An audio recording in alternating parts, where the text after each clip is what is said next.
You're fired. You're hired. The mafia boss watched the woman stumble out of the boutique, tears streaming down her face. He'd been there to pick up a gift, a routine transaction, nothing more. But then he'd heard it. "I'm sorry, Emma, but you're just too plain. Our clients expect a certain aesthetic, and you don't represent the brand we're trying to build." The manager's voice had carried through the store, dismissive, cruel, designed to wound. Emma had nodded, packed her things, left without defending herself. The mafia boss had seen men break under interrogation with more dignity than she'd been shown in that moment. Made it 3 steps onto the sidewalk before nearly walking into traffic, blinded by tears. He'd pulled her back without thinking. And when she'd looked up at him, embarrassed, mortified, trying to apologize, he'd made a decision. "You're hired." "What?" "My previous assistant quit last week. You start Monday." She'd stared at him like he was insane. Maybe he was. But he'd built an empire by seeing value where others saw nothing. And he was about to prove that sometimes the most dangerous thing you can do to someone is underestimate them. This is how it began, 1 hour earlier. Emma Chen had worked at Lumine Boutique for 3 years. 3 years of arriving early, staying late, learning every designer's name, every fabric blend, every client's preferences down to their preferred tea orders and shopping schedules. She'd thought competence mattered. She'd thought if she just worked hard enough, proved herself indispensable enough, she'd be valued. She'd been wrong. The day had started like any other Tuesday. Emma had arrived at 7:30 to steam the new arrivals before the store opened at 10. She'd reorganized the window display that one of the other associates had haphazardly thrown together the night before. She'd restocked the dressing rooms with the expensive mineral water clients expected. By 9:55, the store was perfect. That's when the mafia boss had walked in. Emma had been the only one on the floor. The other associates were still in the back, touching up makeup, checking phones, doing everything except preparing for the day. The mafia boss's assistant had placed the black Amex on the counter, murmuring something about a gift for his mother. Emma had smiled, professional, warm, and started to ring it up. "Good morning. Are we looking for anything in particular today?" The assistant had gestured to the mafia boss, who stood by the scarves, checking his phone with the expression of a man who had far more important places to be. Emma had noticed immediately. Expensive suit, custom-tailored, Italian leather shoes, Swiss watch that cost more than her annual salary. The kind of client Lumine pretended to cater to, but rarely actually saw. "I can help you find something," Emma had offered, approaching with practiced deference, not too eager, not too aloof. Before the mafia boss could respond, Vivian had materialized. "I'll handle this, Emma." The dismissal was immediate, final, as always. Emma had stepped aside. She always stepped aside. She'd watched Vivian preen and pout, suggesting items in a tone that was more flirtation than sales assistance. The mafia boss had remained stone-faced, clearly uninterested. But he'd been watching how Vivian had dismissed Emma with a wave of her hand, like she was a servant. Watching how the other associates finally emerged from the back, had smirked when Emma retreated to reorganize a display one of them had wrecked. Watching how Emma fixed it in 30 seconds flat, her hands quick and sure, never once complaining. Watching how she worked while everyone else performed. The mafia boss had selected a silk scarf. Hermes. His mother's favorite designer, his assistant had murmured. Vivian had rung it up herself, making a show of the transaction, touching his arm, laughing too loudly at something that wasn't funny. He'd paid, started to leave. That's when he'd heard it. "Emma, can I see you in the office?" Vivian's voice, sweet as poison. The mafia boss had paused at the door. Something in her tone made the hair on the back of his neck rise. The same instinct that had kept him alive in his business for 15 years. He'd glanced back. Through the glass office wall, he'd watched. Vivian, perfectly made up in a designer dress that probably cost a month of Emma's salary, looking at Emma like she was something stuck to the bottom of her Louboutins. Emma, in the same simple black dress she'd worn every shift he'd seen her, minimal makeup, hair in a practical ponytail. Competent. capable, invisible by design. "I'm letting you go," Vivian had said, loud enough that he'd heard from the door, loud enough that the other associates had heard. That was the point. "You're just too plain, Emma. Our clients expect a certain aesthetic. You don't represent the Lumine brand." Emma had gone pale. I can try." "It's not about trying." Vivian had examined her nails, bored already with the destruction she was causing. "It's about genetics. You're not striking. And in luxury retail that matters, you understand." It wasn't a question. The Mafia Boss had felt something cold and dangerous settle in his chest. He'd killed men for less. Emma had nodded. Her hands had trembled as she'd packed her small locker, her coat, her lunch bag, the name tag she'd worn for 3 years. No one had defended her. The other associates had pretended not to notice, suddenly very interested in their phones, in straightening already straight displays.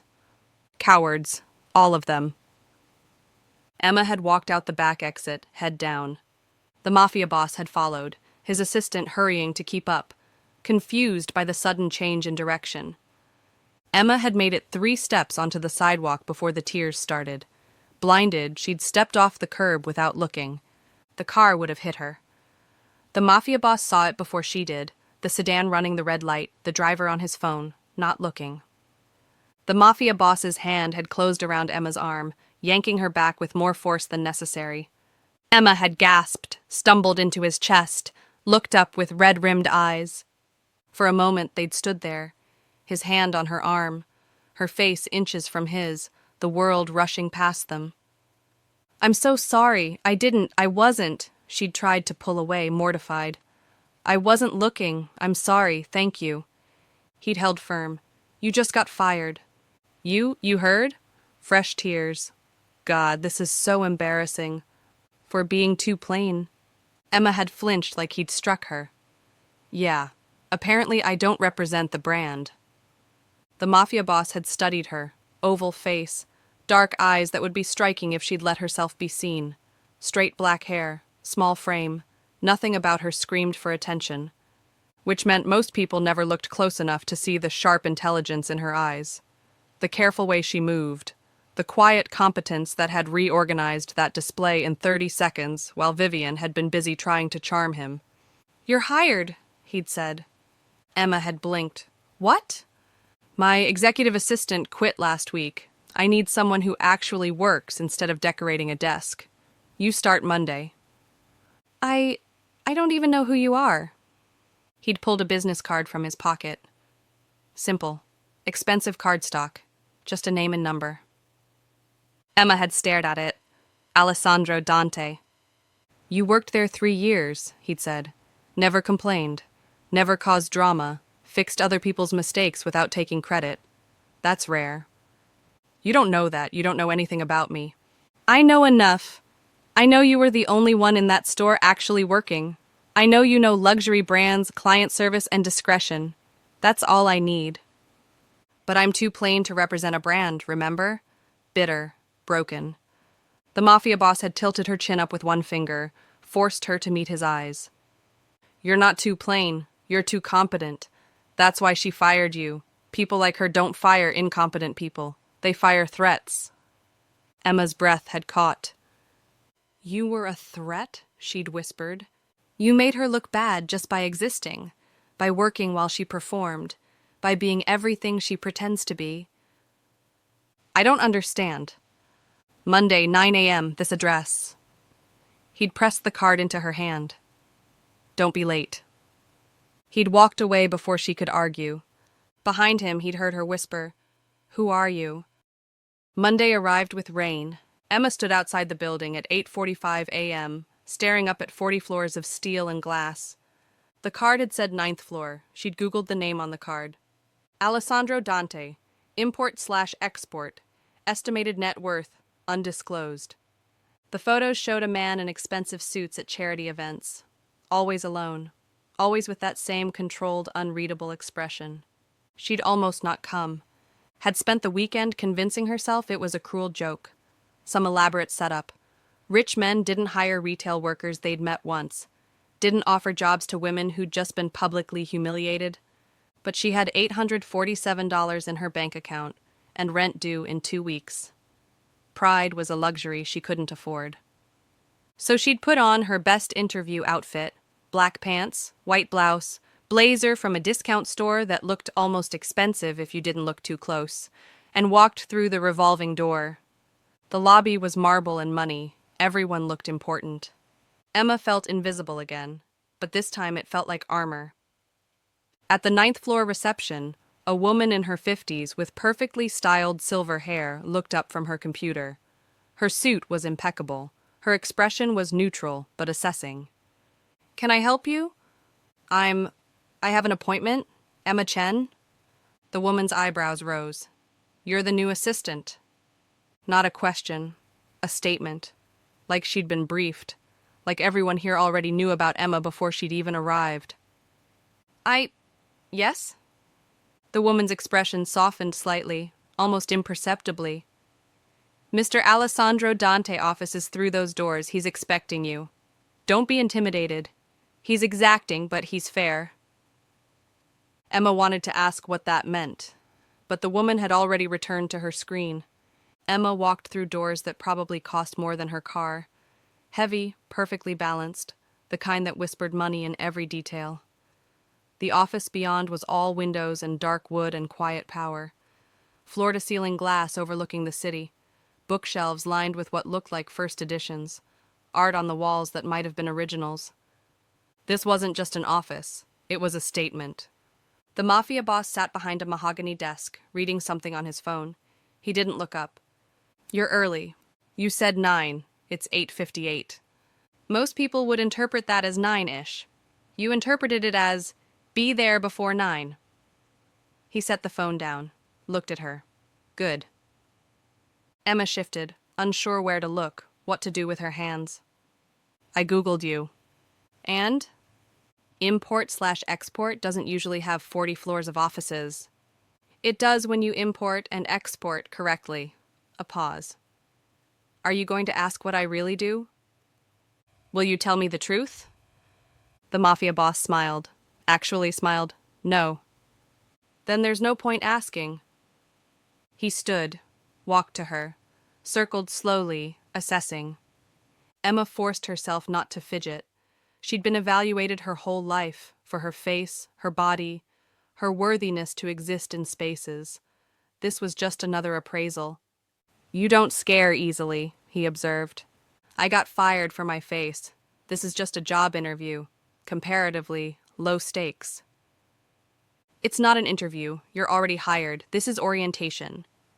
He handed her a tablet. Her name was already on it. Emma Chen, Executive Assistant. "Your job is simple," he said. "Manage my schedule, screen my calls, attend meetings, take notes, keep my business organized and my personal life private." "That doesn't sound simple." "It isn't. But you'll be good at it." "How do you know?" "Because you reorganized that display in the boutique without being asked. Because you stepped aside when your manager wanted to take over without arguing. Because you noticed details most people miss." He paused. "Because you've been standing here for 5 minutes and you've already cataloged everything in this room. The exits, the security cameras, the fact that I keep my phone face down, the way I position myself between you and the door." Emma's eyes widened. "How?" "You're observant. That's valuable. More valuable than being striking." "You were watching me at the boutique." "I watch everyone. It's how you stay alive in my business." "What business is that exactly?" "Import/export. That small smile again. "Your desk is outside this office. Your computer password is on the tablet. Your first task is to clear my schedule for Thursday afternoon and book a table at Maria for 6 p.m. "Who's the reservation for?" "Me and my mother. Her birthday." Something softened in Emma's chest. Mothers, birthdays, silk scarves. The scarf, from the boutique. That was for her. "Yes." "Does she know what you do? The real business?" The Mafia Boss looked at her for a long moment. "She knows I take care of problems. She doesn't ask for details. Neither should you." "Understood." "Your salary is $120,000 annually." Health insurance is included. You'll receive a company phone and laptop. Don't lose either. Your probation period is 90 days, but I don't anticipate any issues. Emma's mouth fell open. That's more than twice what I made at the boutique. You are worth more than they paid you. Here, you'll be paid what you're worth. Fair exchange. He walked back to his desk, conversation over. Emma stood frozen, trying to process. $120,000, benefits, a real chance. Emma, she jumped. Yes? Welcome to work. Your desk is waiting. 3 weeks passed. Emma learned fast. The Mafia Boss's calendar was a puzzle. Meetings that weren't really meetings. Lunches that were negotiations. Phone calls that ended with silence and a single nod. She didn't ask questions. She kept his life organized. She learned his preferences, black coffee, no sugar, meetings in the morning when he was sharp, no calls after 8 p.m., a standing monthly lunch with his mother, always marked as personal in the calendar. And slowly, she realized, the people who worked in this building were terrified of him, except her. Maybe because she'd already been humiliated publicly. Maybe because she had nothing left to lose. Or maybe because when he looked at her, he didn't see someone plain. He saw someone useful. It was Thursday afternoon when everything changed. Emma was updating his calendar when her phone buzzed. Private number. She almost didn't answer. Emma Chen. Is this the plain girl who got fired? Her blood went cold. Vivian. How did you get this number? I have connections, sweetie.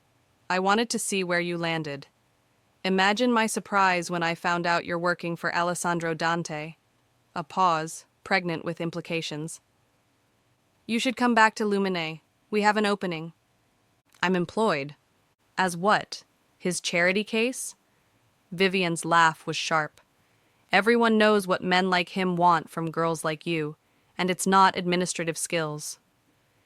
Emma's hand tightened on the phone, knuckles white. I'm hanging up now. Wait, I'm serious. Come back. I'll even give you a raise.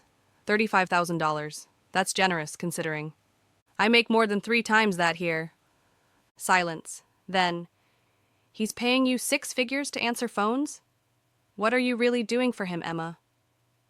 The implication was clear. Ugly. Emma ended the call. Her hands were shaking, not from hurt, from rage. The Mafia Boss's door opened. He took one look at her face.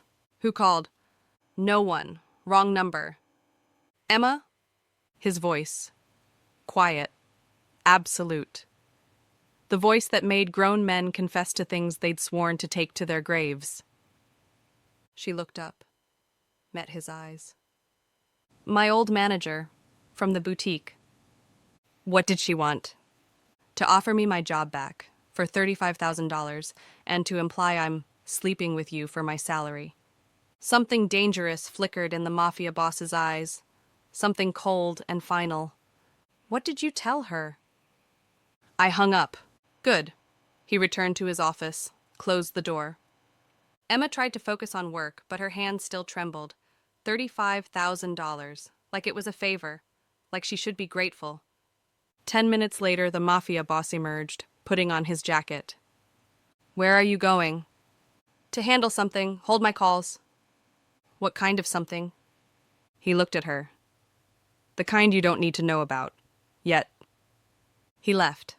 Emma sat at her desk, trying not to imagine what handle something meant in his world. She didn't have to wonder long. The next morning, she arrived at 9 to find a massive arrangement of white orchids on her desk. The card read, "Never apologize for being underestimated." Her phone rang, unknown number. Emma Chen. This is Vivian. The voice was tight, strained, scared. I'm calling to apologize for yesterday. It was completely inappropriate, out of line. I'm sorry. Emma blinked. Vivian apologizing? Impossible. What? I was wrong. I shouldn't have called you. I won't contact you again. Ever. I just wanted you to know that. The call ended abruptly. The Mafia Boss's door opened. Coffee? He asked, like nothing had happened. What did you do? Bought coffee. Do you want some? Vivian just called, apologizing. Good. What did you do? The Mafia Boss set a cappuccino on her desk. Perfect foam. Her usual order from the cafe downstairs, though she'd never told him her preference. I bought the boutique. Emma's mouth fell open. You. What? Luminet. I now own it. Vivienne still works there for now, but she reports to a new management company, who made it very clear that harassing former employees is grounds for immediate termination without severance. You bought an entire boutique because she called me? I bought it because it was undervalued and the owner wanted to retire. The timing was coincidental. He paused. Also, I don't like people who mistake cruelty for power. That's insane. That's business. He paused at his door. Also, you're now on the board. Consultant position. Additional $30,000 annually. Use your knowledge. Fix what's broken there. He closed the door before she could respond. Emma stared at the orchids, at the cappuccino, at the closed door. Who are you? She thought.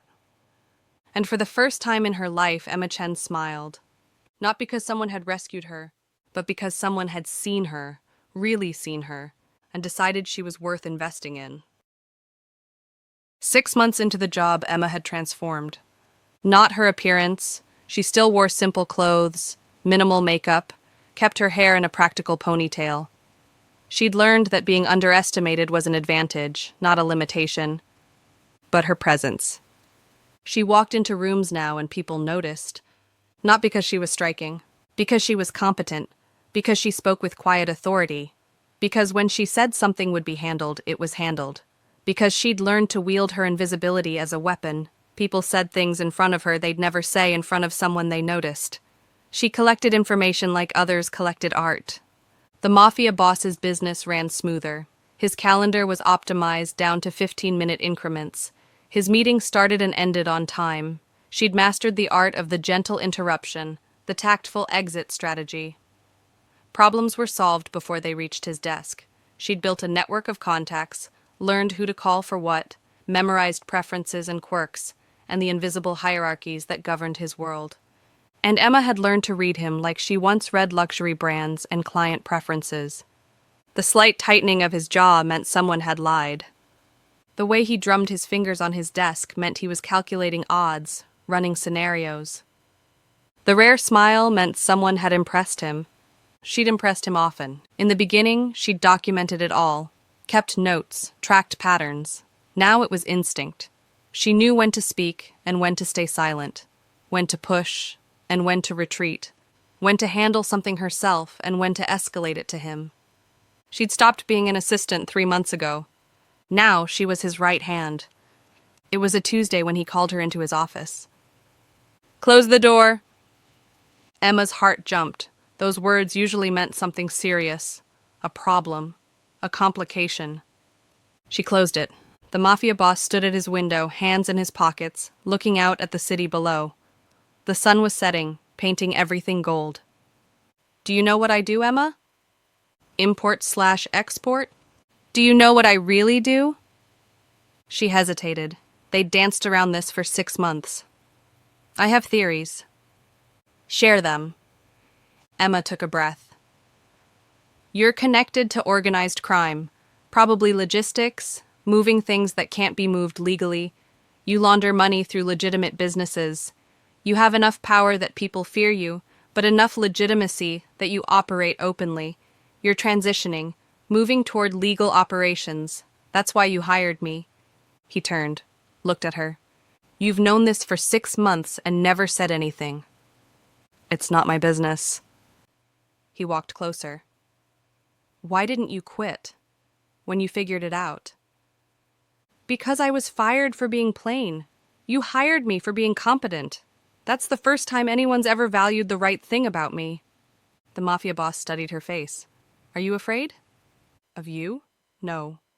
"Why not?" "Because you bought a boutique to make a point. Because you remember your assistant's coffee order. Because you have lunch with your mother every month and you never ever miss it." She paused. "You're dangerous, but not to me." "How do you know?" "Because I'm useful. and you don't waste useful things. He smiled. Smart. Emma met his eyes. Are you firing me? No, I'm promoting you. He handed her a folder. Inside, contracts, financial statements, business proposals, all legitimate, all legal. I'm transitioning, he said, moving away from the less legal operations toward fully legitimate business. I need someone I trust to help manage that transition. Why me? Because you see details others miss. Because you're not impressed by power or intimidated by danger. Because in 6 months, you've never once tried to use your position for personal gain. You could have. You haven't. What would this promotion entail? Chief Operating Officer. You'd oversee all legitimate operations. Report directly to me. Salary, $250,000, plus equity in the companies. Emma's breath caught. That's what you're worth, what you've always been worth. I don't have an MBA. I don't have experience running companies. You have something better. You have judgment. You see people clearly, and you learn fast. He paused. Also, you fired Vivian last month. Handled it yourself. Emma had. Vivian had been skimming from the register. Emma had found the discrepancies in 2 hours, documented everything, built an airtight case. You knew. I know everything that happens in my businesses, but I wanted to see if you'd handle it. You did. She was stealing. And you could have come to me. Instead, you documented everything, built an airtight case, called her in, presented the evidence, and gave her a choice. Resign quietly or face prosecution. That's leadership. Emma looked at the folder, at the numbers, at the future he was offering. What about the boutique? You've been consulting there for 6 months. Sales are up 40%. Employee satisfaction is up 60%. You promoted 3 people who deserved it and fired 2 who didn't. You changed the culture. I just hired people who could do the work and fired people who couldn't. That's management. Most people can't do it. He paused. Will you accept? Emma looked at him. Really looked. He wasn't just a mafia boss. He was a man trying to become something else. Trying to build something legitimate. Trying to leave a different legacy. And he was asking her to help. I'll do it, she said. Good. He held out his hand. She shook it. His grip was firm, warm. It lingered a moment longer than necessary. There's one more thing, he said. What? The transition won't be easy. Some people won't like it. There are interests that prefer the old way. It could be dangerous. I'm not afraid. You should be. Are you? The mafia boss smiled. Terrified, but I'm doing it anyway. Then so am I. He was still holding her hand. Neither of them let go. 1 year after Emma had been fired for being too plain, she stood in the boardroom of Dante Enterprises, Chief Operating Officer, overseeing 12 legitimate businesses, making decisions that affected hundreds of employees. The mafia boss sat at the head of the table, listening as she presented the quarterly results. When she finished, the board applauded. She'd increased profits by 30% while improving working conditions. She'd negotiated contracts that benefited both the company and the workers, since mattered more than aesthetics. After the meeting, the mafia boss called her into his office. You've done well. Thank you. I have something for you. He handed her an envelope. Inside, ownership papers for Lumine Boutique. What is this? The boutique. It's yours now. Full ownership. Do with it what you want. Emma stared. I can't accept this. You already earned it. This is just the paperwork. Why? The mafia boss stepped closer, close enough that she could see the gray in his dark hair, the small scar on his jaw, the intelligence in his eyes that most people missed because they were too busy. Make sure no one ever says that to anyone else again. Tears pricked Emma's eyes. I don't know what to say. Say you'll have dinner with me. Tonight. Not as my COO, as... He didn't finish. Emma smiled. As what? As someone I'd like to know outside of work. Is that appropriate? Boss asking employee to dinner? Probably not. Good. She leaned in. Because I'm not interested in appropriate. His hand came up, cupped her cheek. You're not plain, Emma. You never were. You're just selective about who gets to see you clearly. And you see me? Since the moment you stepped out of that boutique. Trying not to cry. Trying to be invisible. Trying to convince yourself you didn't matter. What do you see now? Someone extraordinary. Emma kissed him. Soft, brief, a promise. When she pulled back, the Mafia Boss was smiling. Dinner? He asked. Dinner, she agreed. 6 months later. Emma stood in Lumine Boutique, now renamed Lumine, where everyone shines. The changes were everywhere. The staff uniforms were gone, replaced with a policy of professional attire that makes you feel confident. The hiring practices had been completely overhauled. The training program now focused on product knowledge and customer service, not appearance. The new tagline was painted in elegant script across the back wall. Beauty isn't in how you look. It's in how you see. The staff was diverse, all sizes, all backgrounds, all ethnicities, all treated with respect and paid fairly. Emma had implemented profit sharing, health benefits for part-time workers, a clear path to advancement based on performance, not favoritism. The sales had tripled. More importantly, the culture had transformed. People smiled here now. Actually smiled. The tension that had permeated the boutique before, the constant competition, the petty cruelties, the fear, was gone. The Mafia Boss walked in, hands in his pockets, looking around at what she'd built. Looks different. Feels different, Emma corrected.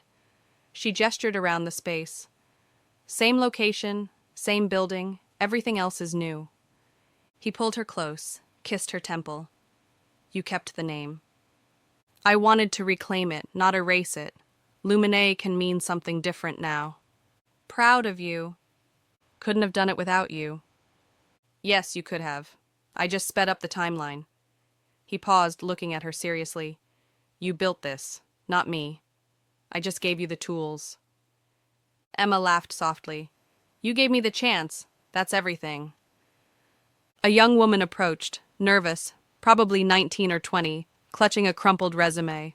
Her clothes were discount store, like Emma's had once been. Her hair needed a trim. She looked terrified. Excuse me, are you hiring? Emma smiled, the same smile she wished someone had given her 3 years.